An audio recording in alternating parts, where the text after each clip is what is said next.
আসসালামু আলাইকুম, welcome to my another blog. আজকে এইবারে শীতের প্রথম সবজি খিচুড়ি রান্না করলাম, তাই ভাবলাম আপনাদের সাথেও একটু শেয়ার করি। সবাই সবজি খিচুড়ি রান্না করতে পারেন, কিন্তু আমি যেভাবে রান্না করি সেটাই আপনাদের সাথে আজকে শেয়ার করব।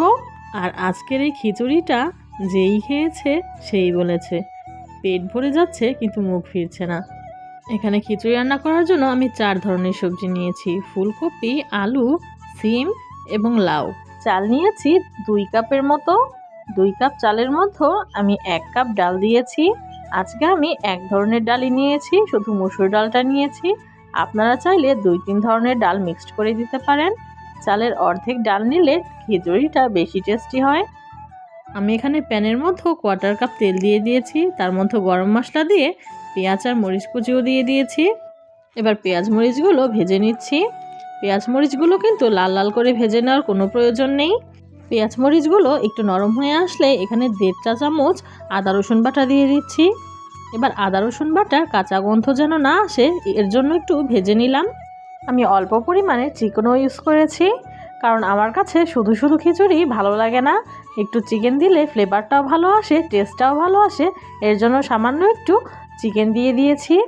এবার 1 চা চামচ শুকনো মরিচের গুঁড়ো দিয়ে দিয়েছি, 1/2 চা চামচ দিয়েছি হলুদ গুঁড়ো, 1/2 চা চামচ মাংসের মশলা এবং 1 চা চামচ জিরে আর ধনিয়াটা একসাথে গুঁড়ো করা ছিল সেটাই দিয়েছি। এবার সব কিছু যেন পুড়ে না যায়, এর জন্য সামান্য একটু পানি দিয়ে দিলাম। এবার সব কিছু ভালোভাবে কষিয়ে নিচ্ছি। এর মাঝে আমি লবণটাও দিয়ে দিলাম। এবার সবজিগুলোও দিয়ে দিচ্ছি। সবজিগুলো দিয়েও কিন্তু ভালো মতো কষাতে হবে।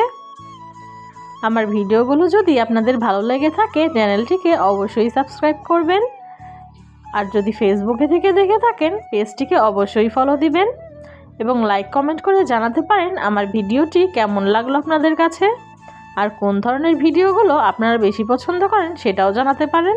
আমি চেষ্টা করব সেই ধরনের ভিডিওই তৈরি করার জন্য। সবজিগুলো মোটামুটি সিদ্ধ হয়ে গিয়েছে 50%-এর মতো, আর 50% চালের সাথেই সেদ্ধ হয়ে যাবে। এইভাবে 2-3 বারে সবজিগুলো ঢেকে ঢেকে সেদ্ধ করতে হবে। এখানে কিন্তু পানি দেওয়ার কোনো প্রয়োজন নেই, সবজি থেকেই পানি বের হবে এবং ঢেকে দিলে এমনিতেই সবজি সেদ্ধ হয়ে যায়, পানি দেওয়ার কোনো প্রয়োজন নেই। সবজি কষানো হয়ে গিয়েছে, এবার চালগুলোও দিয়ে দিচ্ছি। চাল আর ডাল কিন্তু আমি আগে থেকেই ধুয়ে পানিটা ঝরিয়ে নিয়েছি। এবার 4-5 মিনিটের মতো চাল ডাল সব কিছু একদম কষিয়ে নিতে হবে। এরপরে পরিমাণ মতো এখানে পানি দিয়ে দিতে হবে। সবজি খিচুড়ি যেহেতু একটু নরম নরম হয়, সেহেতু এখানে পানির পরিমাণটা একটু বেশিই দিতে হবে।